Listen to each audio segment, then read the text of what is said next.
Hey, it's Eloise. Quick heads up before this episode starts. What you're about to hear is from the Fertility Cafe archive. We're bringing some of our past conversations back because new listeners find this show every week, and these stories deserve to keep finding the people who need them. If you've heard this one before, give it another listen. Something always lands differently the second time. And if it's your first time, you're in the right place. Okay, let's get into it. Hey there, welcome back to Fertility Cafe. I'm your host, Eloise Drane. Welcome to episode 78 of Fertility Cafe. In this episode, I want to share with you the real-life story of one gestational surrogate and what the experience was like from her perspective. The first successful gestational surrogacy took place in 1985. According to the Council for Responsible Genetics, there are no widely agreed upon statistics that can tell us just how many women have been surrogates and just how many babies have been born through surrogacy. However, a study from 2004 to 2008 showed that approximately 5,000 babies were born through surrogacy over those 5 years. Now, 14 years later, the industry has grown, and we can expect those numbers to be even higher.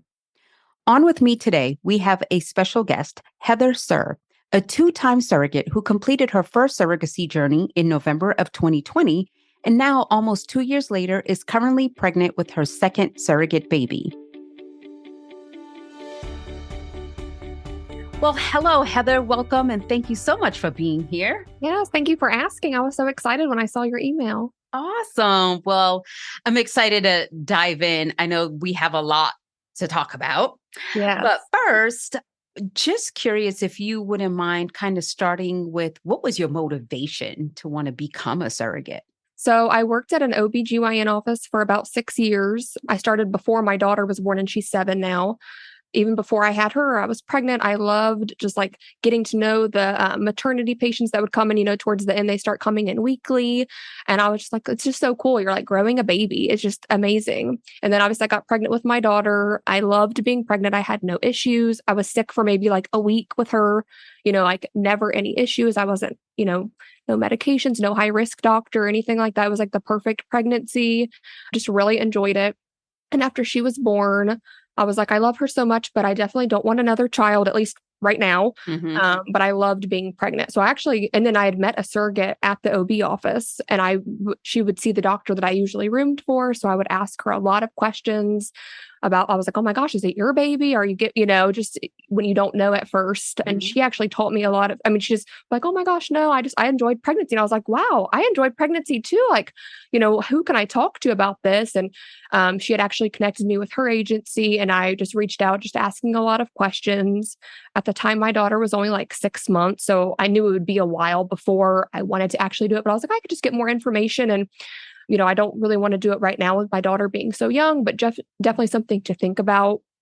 And I thought about it for a long time. And then I actually reached back out to that agency when my daughter was 4 and got the process started, because I was like, wow, this is something I still want to do. And I still don't want any more children of my own. I just loved being pregnant. So why not, help grow a family. So I think people don't realize that surrogacy is like phases that you go through just to get to I want to become a surrogate, right? Yeah. So the first stage is like, oh, okay, yeah, this is something that I can do. And then you kind of get into your head, like, and you have agreed within yourself, you're capable. Yeah. Then the second phase, I feel, is now I have to share it with my family and get their perspective. Yes. So how did that go?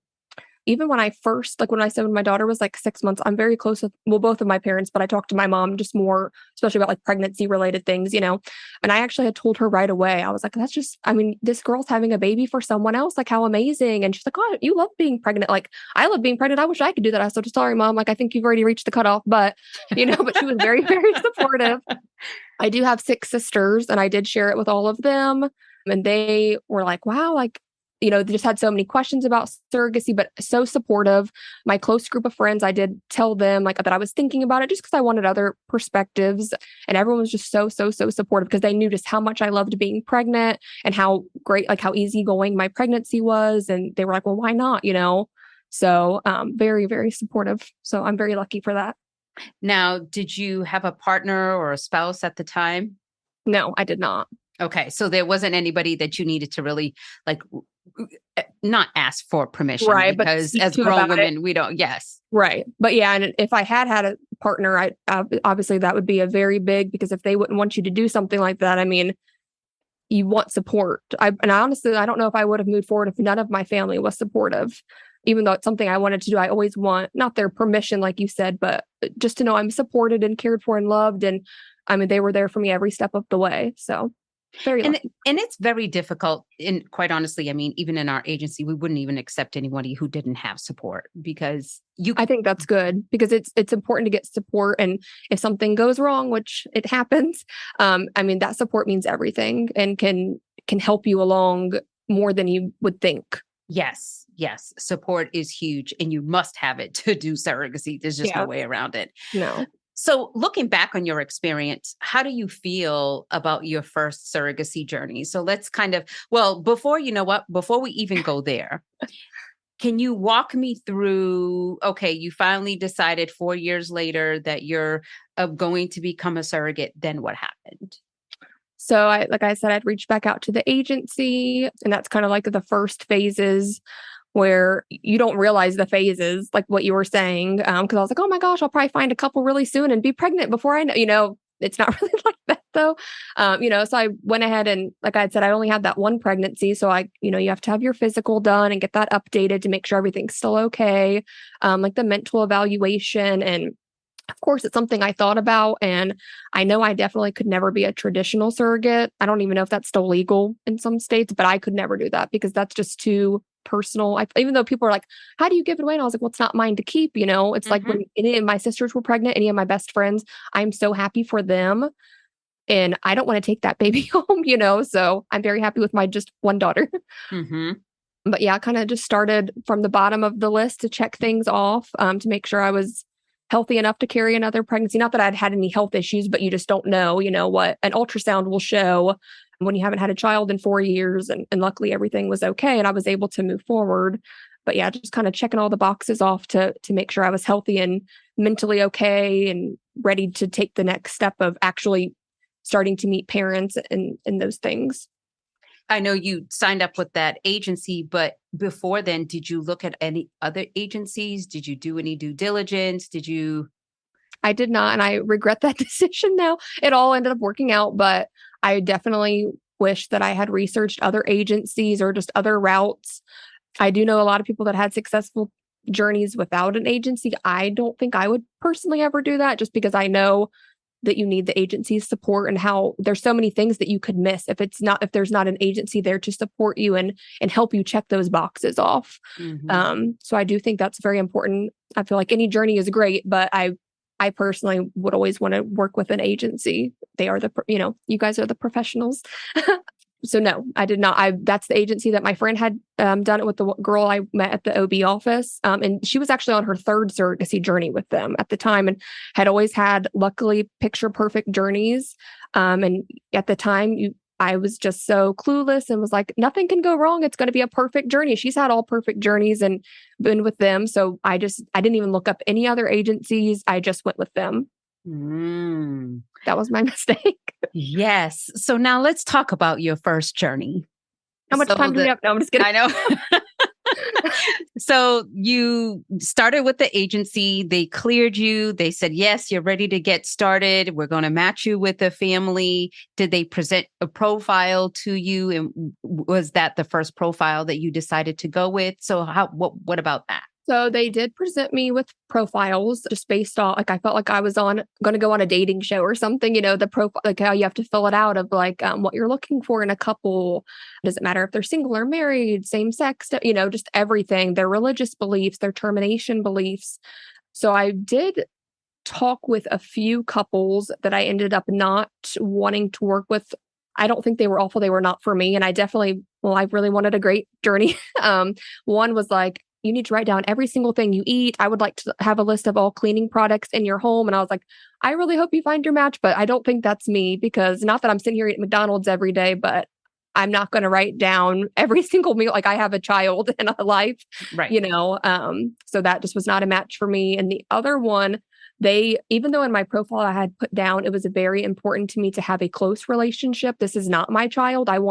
Obviously, I understand people can't come to every appointment, especially if they live states away. But I was like, FaceTime every time, and they had said they wanted that. But then when I talked to them like on a video call about it, they were like, oh no, like you could just call us after the appointment and tell us how it went. And I was like, I don't think we're going to be, and I just let the agency know that I didn't think that person was a great match for me, at least because that's just not the relationship that I wanted. So I did meet those two other couples. And like I said, it just didn't work out with them. And then you met your first couple that you carried for. I did. Yeah. Okay. And then now, did you guys meet in person? Was it just video? How was that? So they lived pretty far away from me. It wasn't America, but it was pretty far away. So it was a Zoom call. When I looked over their profile, it matched my profile very closely of like the relationship. They wanted contact after the child was born, just like pictures and updates. They wanted to be in the delivery room, which of course I was like, who wants to miss their, I understand that maybe it's kind of awkward, but when you're having a baby, I mean, you should be there for that. That's such an important thing, So I definitely wanted a couple that wanted to be in the room. Obviously, this was before COVID, so I didn't know. Honestly, with my daughter, I had like 10 people in the room, I think. So I was like, I don't, if I would just like you to be in the room. So in the termination, just what our beliefs were, I had said only for like extensive medical issues or if my life is in danger or the child's, but just for minor things. If they were missing a finger, I was like, I couldn't mentally or in my heart do that. I just couldn't. So, and we had talked about that even when I was like, oh yeah, they checked all my boxes. I definitely want to have a Zoom call with them. And when we talked for probably like an hour and a half, like we talked for a long time and just, I felt like we clicked. But I did notice looking back now, the mom and I pretty much did all of the talking and the dad was just kind of sitting there, which I just feel like maybe guys just don't get as involved. Not always, but sometimes. And when I was pregnant with my daughter, the dad didn't really come to appointments. We lived together, we were dating, but I worked at the OB office. So I just like pop in a room, the doctor would see me. And I was like, some guys just aren't into that. He was in the delivery room, but so I was like, I think that's what I was thinking in my head at the time. Well, looking back, I was like, that was a red flag that he just really didn't care to be involved at all. Even like in the end, in the appointments, like never was on the video calls for appointments or anything. But like I said, at the beginning, we clicked so well, me and the mom, and just had a great relationship in the beginning. So then the transfer happened. So you go through the process, go through the medical screening with their fertility clinic. You guys do your gestational surrogacy agreement. Were all of those smooth processes? Yes, great. Even because I had to go there for the medical. Like I said, this was pre-COVID at first. So I had to fly there for the medical workup. And I actually stayed at their house. The dad was out of town, but I stayed with the mom. We went to breakfast. We went shopping. Just like hung out all day. She picked me up from the airport and took me back. I was like pretty much considering her one of my best friends. We were just so, and like every day she would still be like, how are you feeling? And like, I hadn't even started medications yet, at that point. So just so caring. And every day she's like, I'm just so blessed to have you. And I'm so thankful that I found you. And, someone that I clicked with, because she had said she had met some other surrogates that just didn't want the same things as her, and just how lucky she was to have found me. And that's how I felt. Cause I was like, oh my gosh, this is exactly how I want my first journey to go. Like, just always remember it, which I will definitely always remember it. But just things changed a lot. I will say that. So you had your transfer. Yes. And was it successful on the first attempt? But my first transfer was not successful. And actually the parents were both out of town. They both had like some sort of meetings or something where they just could not be there. And her best friend actually had picked me up from the airport, taken me to the transfer, taken me back to the hotel, and it didn't work. But they were just very hopeful. And they're like, we're going to try again. And it was so quick.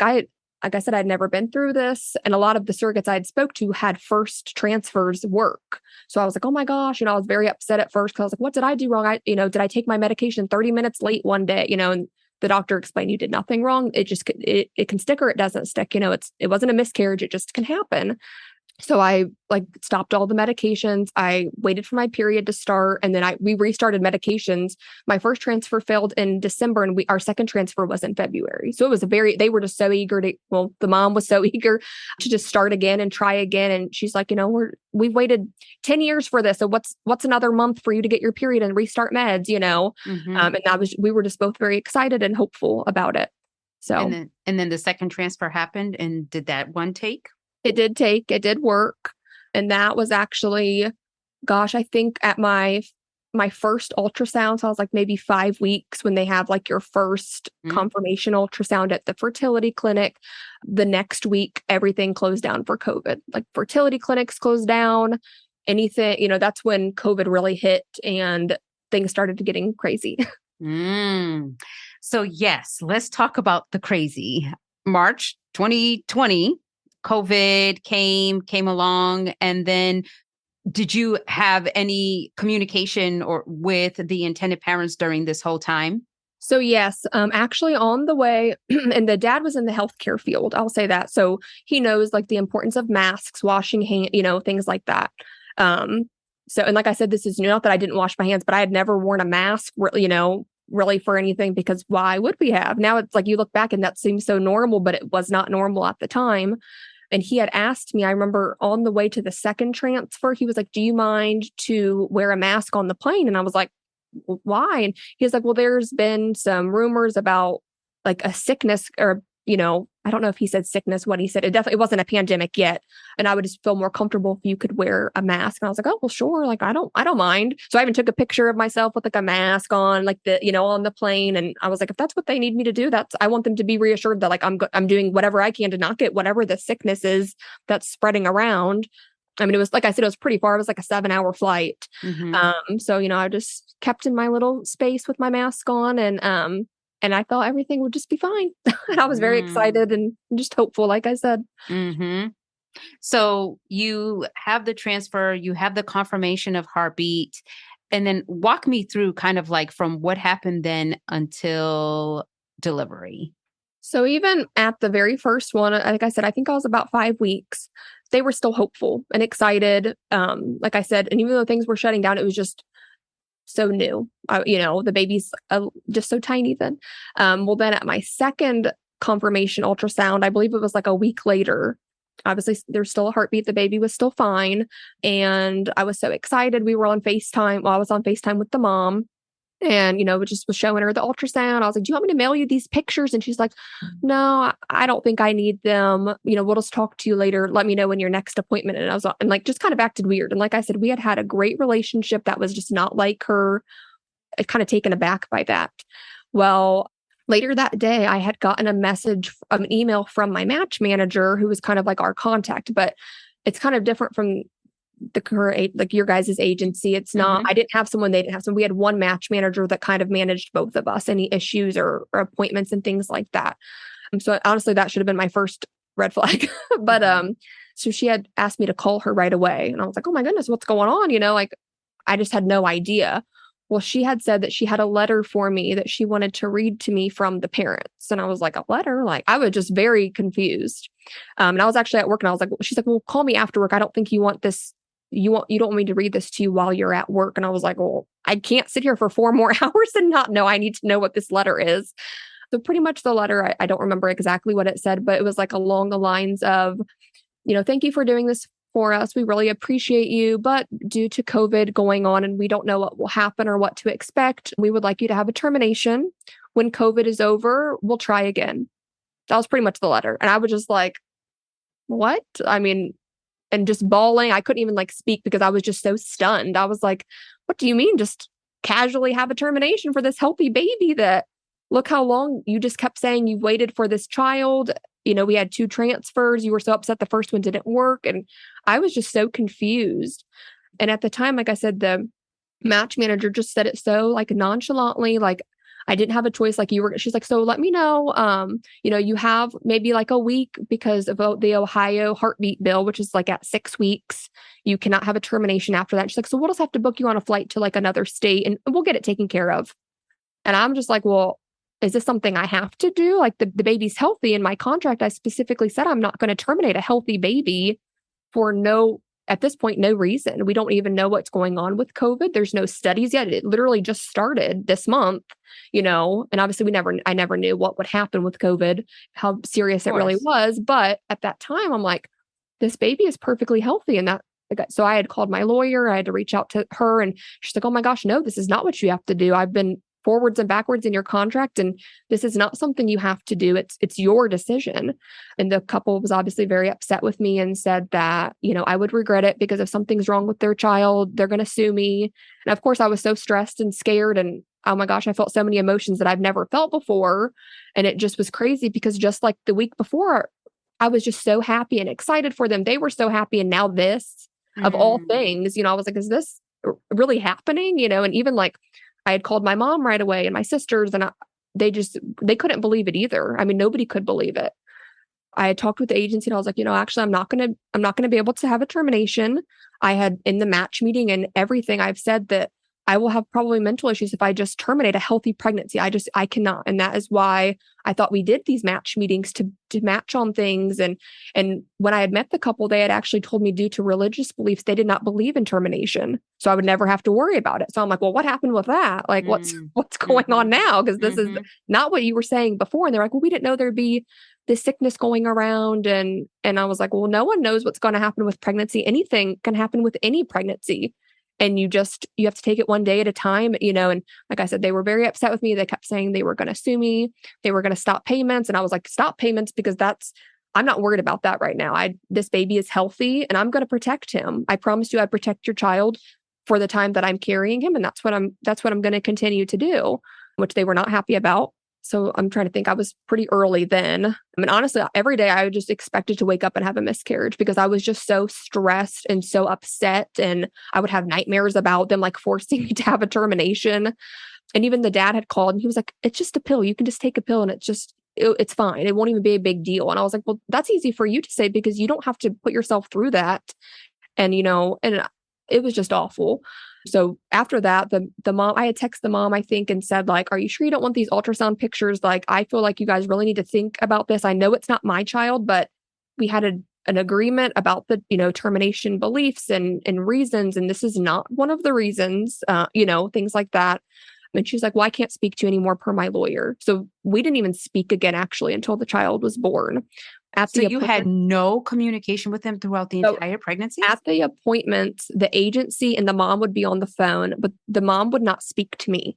The agency would be like, well, the mom has a question for you, or the mom has a question for the doctor, but she wouldn't speak to me or ask how I was doing or anything. My doctor was like, what's going on? Like, because I had explained to my doctor what was going on, because at the first appointment with her, they were trying to say, like, well, don't you think that she should just have a termination? And the doctor's like, no, I wouldn't tell any of my patients that for a healthy pregnancy. There's no reason at this time. We don't know, even if Heathyr was to get COVID, we don't know that anything would affect the child. And at this time, there wasn't even like COVID tests, really. There weren't, because it was just so new. There was no vaccine. There was nothing. So I was scared, and I was like, gosh, I hope I don't get it, but I'm going to be careful. And that's all I can do. Just like if it wasn't going on, I would just, if someone's sick, I'm not going to go around them. I'm not, and like I said, things were pretty much shut down. We really weren't going anywhere. My daughter was like, we were doing home virtual school, but I was like, I'm going to keep your baby safe, like I promised you that I would. And that's how the pregnancy went. It was, like I said, the support of my family and my friends, I feel like really got me through, because every day I was like, oh my gosh, do they even want this child now? Like, what's going to happen if they end up not wanting him? Because you don't even think about that with surrogacy. You try so hard, and you put so much time, effort, and money into this. And now, like, you're not excited. And it was just awful. It was horrible. But I just kept saying, like, at least he's healthy. I'm just so happy that he's healthy. And in the end, I hope that it works itself out and things get better. I just kind of took it a day at a time, a month at a time. Every ultrasound, I'd be so excited, and the mom just wouldn't speak. She didn't want. I still have all of the pictures of the ultrasounds, because I was making them a baby book, like from all my appointments, and like when I first felt his kicks and things like that. And I still have all of that stuff, because I'm hoping that one day she will want them. So during this whole time, okay, so they weren't obviously involved, and clearly there's an agency. What was the experience with the agency like? So I just felt like I had no support besides my friends and family. I don't feel like, the match manager actually, I think it was in May. It was like 2 months after this all started. The match manager, I don't know if they laid them off or what, but there was no more match managers. So I had nobody. I know. I was like, well, this is the time I really need somebody for support, and I have nobody. I know that around 6 months, so I was like more than halfway already, they did assign me to like a therapist within the agency that they wanted me to talk to weekly, because I think they thought I was going to like just mentally lose it or something. And like I said, I talked to my family every day about it. It's not something that I just like kept inside. I mean, I would openly talk about it, obviously not with names or details, but but I do think, you can't just keep things inside. You have to talk about things, or absolutely. you'll probably explode. So I feel like their support just was everything to me. But it was very hard because I kept asking the therapist, I was like, what if they don't want the child? What will happen? I'm just so scared for the baby. I want him to be loved and care, I don't know. Yep. So, well, finally you get to delivery. Mm-hmm. And what happened on that day? So I was induced with my daughter. And the baby was always, the boy, I didn't have gestational diabetes, but he was always measuring like over a month ahead. So he was bigger. And I'd had a growth ultrasound, I think when I was like 38 weeks, and he was already measuring 8 pounds. So they had said I could be induced at 39 weeks if I would like to. And I was like, oh, well, that's fine, because I don't want to have a 10-pound baby. So that's fine. So we had the agency and the mom were on the phone. We planned the induction date with my doctor and everything, because they were like, everything's still healthy. Heather's blood pressure is fine. So at this point, we can go ahead with an induction. She's had one before. And I even told them, I was like, you guys are more than welcome to be in the room with me still. That's it's still your child. I would like you to be there when he's born. Even though there was no communication the entire pregnancy, never been to any appointments.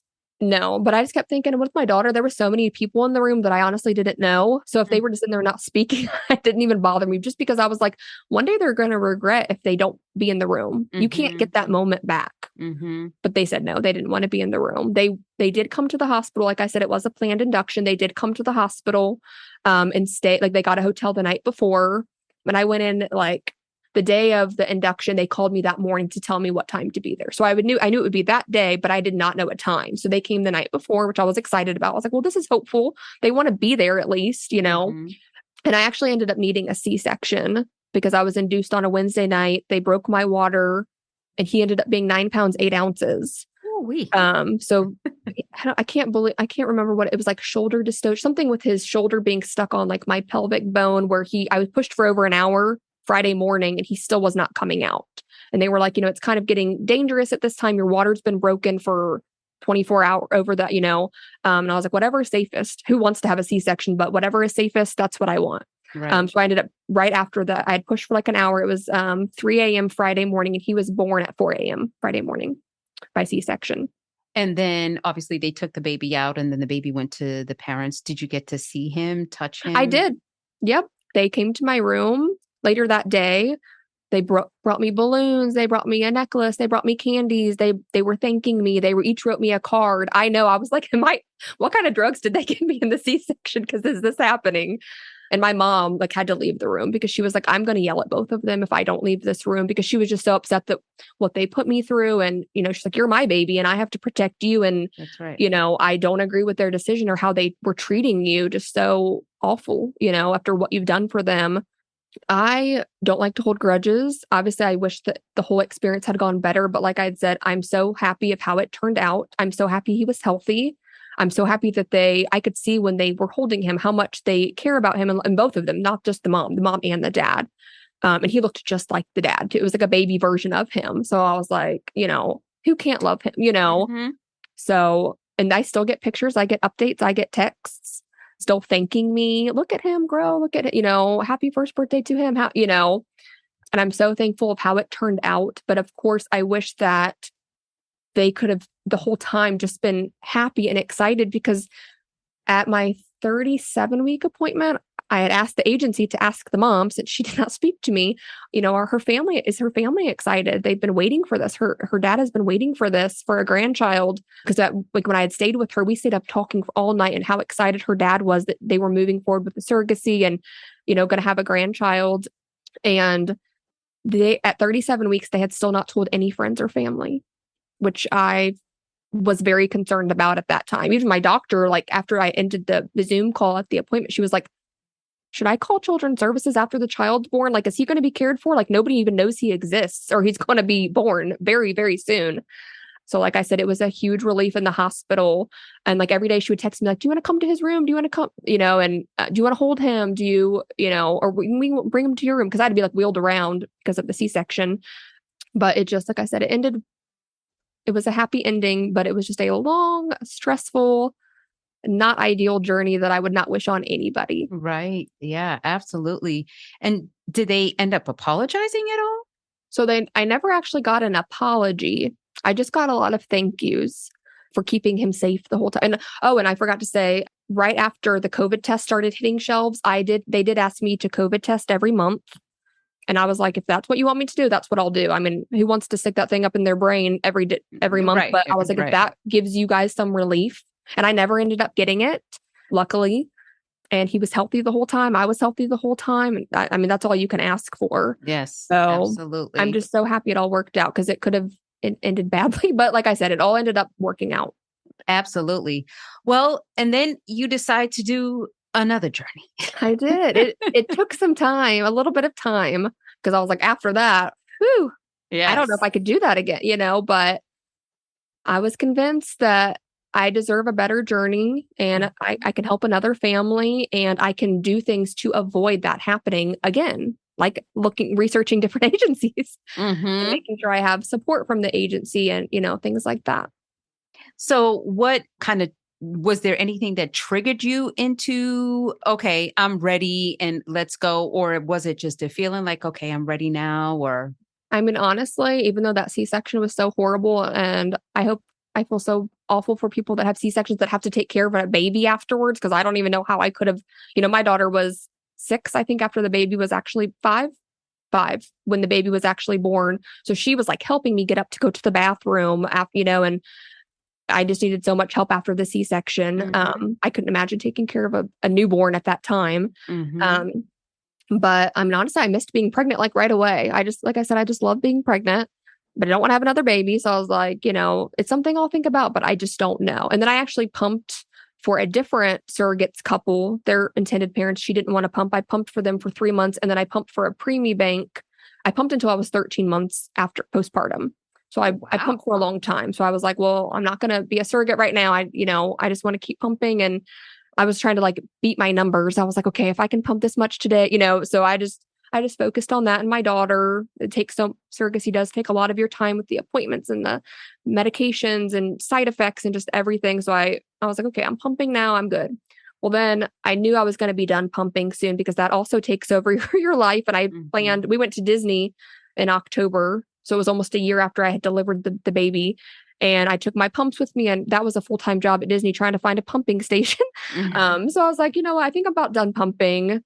I'm going to, start thinking about it again, start researching agencies again. And I did reach out to some of my surrogate friends. I was like in a surrogate group on Facebook. So not through the agency, just in general. It was like pumping for some surrogates that are pumping or something like that. So I reached out and just like asked people about their experience with agencies, why they liked the agency, if there was something they didn't like. Because I mean, one thing could have gone wrong, not like my situation, maybe something minor where they were like, that was the worst. And really maybe it was, maybe they were being difficult or something, maybe it wasn't actually the agency. So I just wanted to get other people's input on agencies. And then can I say Jesse's name? Okay. She had reached out to me. She's like, I want to tell you about the agency that I'm with. Like I know what you're thinking. Oh my gosh, another agency. She said, it's nothing like that other agency. And I was like, okay, well, if it's nothing like them, let me get more details because that's what I'm interested in. And, a agency that I feel like actually cares about me, that wants to support me. And I understand you have to support both sides, but like I said, I kind of felt like I was just like cut off from the other agency. And they did check on me, I think, a few days after the baby was born. Like when I had to stay in the hospital for like 3 days afterwards. And then I ended up getting to go home and they did check on me. The therapist woman did.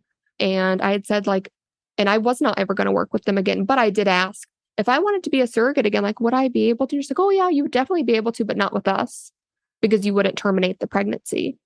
So that I was like, wow, okay, thanks. Not that I wouldn't work with you guys again, but that's just awful that, I didn't do anything wrong. I did what I said I would do. I kept the baby safe, and look, we never got COVID and he's healthy, so.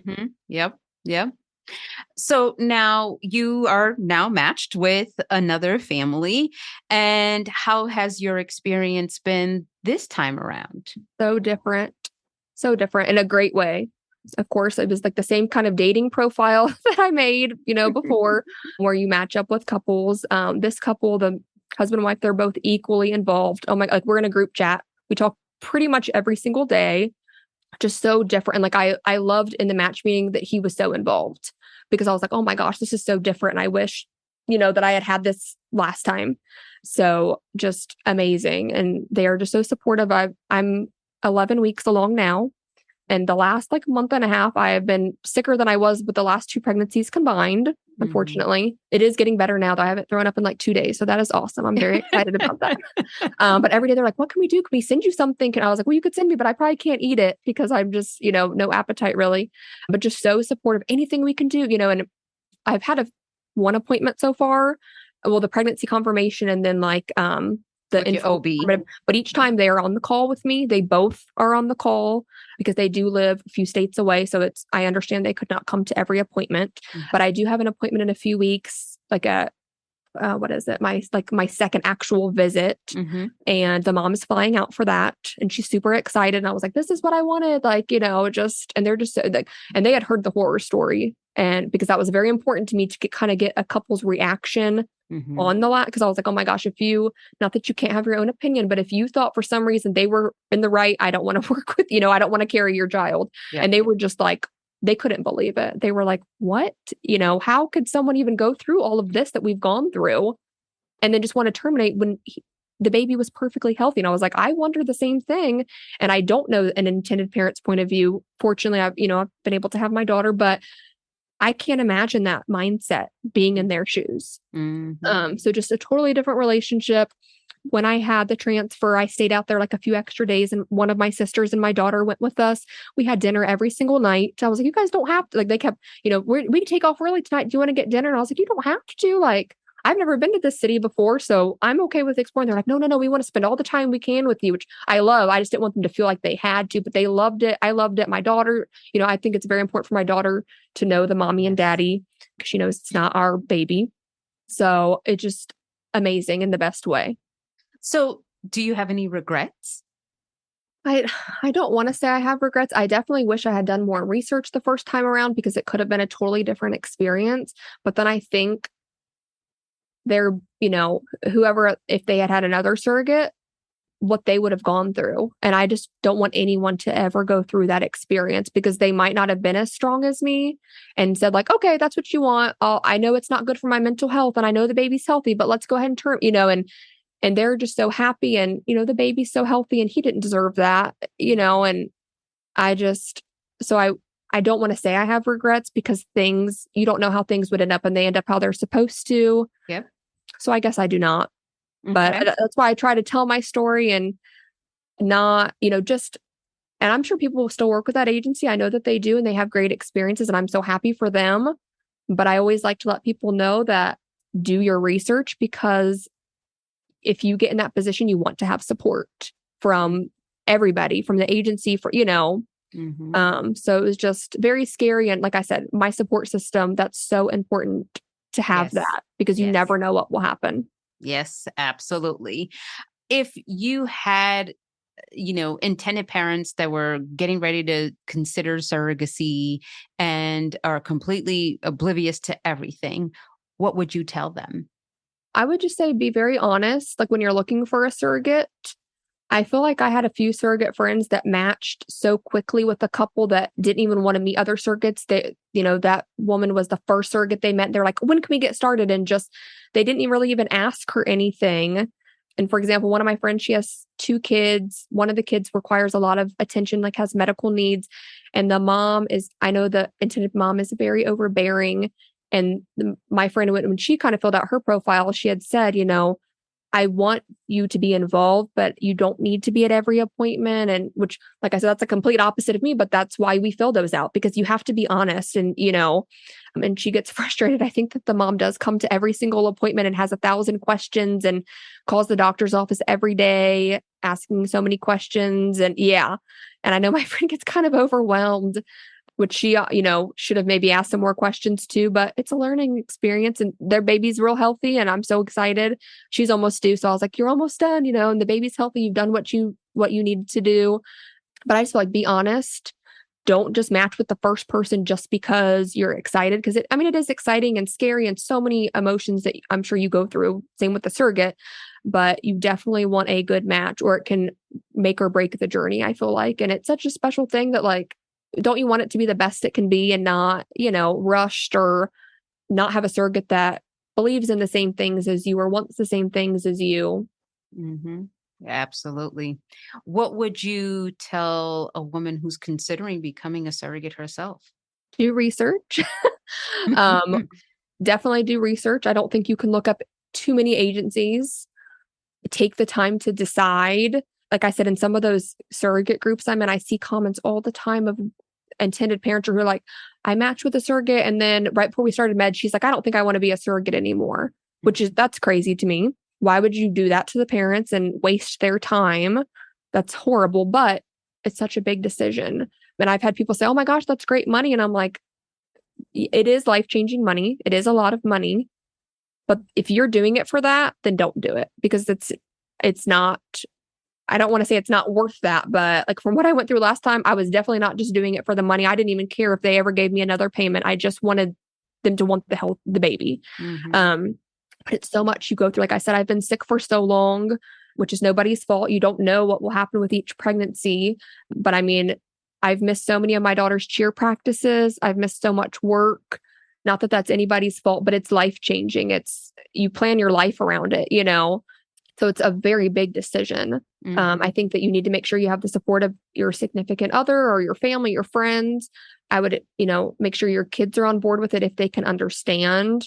Because I feel like some of the surrogates don't tell their kids. In some of the groups I've said, they're like, oh, my daughter doesn't know, and I don't know when to tell her the baby's due in a few months. I was like, well, what did they think this whole time? And like I said, honesty is just the best. Just be upfront, make sure you have support, just things like that. Yes. Yes. And do your due diligence. Yes.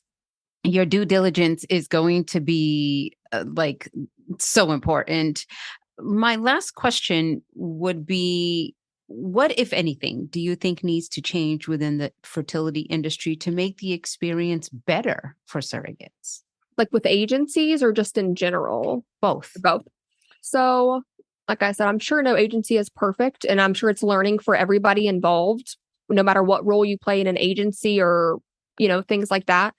But I feel like just to be supportive and understanding and patient, because everyone's going to go through somewhat of a different experience. No journey, I'm sure, is the same. I have so many surrogate friends, luckily, that I've met through all of this, just through the different agencies. Some do it independent. So many friends that I'm so thankful I've met, and nobody had a journey like mine. Nobody's had the same journey. I've heard so many different stories, not bad, but just in general, just so many different stories. And I feel like just support. If an agency can't support you and they're only like just for the intended parents, like I honestly feel the last agency was, I don't know. I just feel like that's so awful. And, put yourself in their shoes. Wouldn't you want the support? And don't you want to be that for that person? And, I don't think it would ever be bad to be known as an agency who gives extra support to parents or surrogates or, just, I don't know. Yep. Yep. Absolutely. And it is so true. Unfortunately, there's on all sides, there's bad actors on all sides, and there's, then the other flip side, and there's great people, the surrogates and parents and agencies and fertility clinics and all of the things. And, and you can't, even if you did your due diligence and, you did everything you were supposed to and checked all the boxes, something could still go wrong. Yeah. There's still no promise that it's going to be 100%. But at least in the beginning, if you can eliminate, any potential risks that you can foresee, then that would be way better than going into it blindly. Yes. And one thing I just thought of, one thing that really upset me with the last agency is, well, when I had that match manager for like 2 months, she only worked 9 to 5. So if I was to email her after hours, if something was wrong, I was not getting a response at least until the next afternoon. So more just like a business. Your guys' agency is just amazing. Jessie has been amazing. No matter what time I call her with any problem, I was like, can I schedule an appointment? She's like, Heather, just call me right now, or I'm going to call you. Like and it was 8 p.m., but I had just thought of something and I didn't, and I was like, you're just like, you can call me back tomorrow morning. She's like, no, I'm calling you right now. This is not a 9 to 5 job. And I thought like, wow, like the way she said that, I was like, that's literally what the last agency, she would say, sorry, it's 4:50. I'll have to call you back tomorrow if I had an issue or anything, like with a bill I got or just anything. And so I will say for surrogates, well, even intended parents, when you're talking to an agency doing research, I would find that out because I thought that was normal. I was like, oh, what's a business? They're open 9 to 5. That does make sense. I don't want to bother them. And now I feel so silly that I just thought that was okay because it's really not. And with pregnancy, the problems aren't only 9 to 5, they can happen at any time. So I was like, wow, you're right. It's not a 9 to 5. I still feel rude, bothered. She's like, do not feel bad. That's what I'm here for. That I'm for your support. And just, that's awesome. So amazing to me. Yes.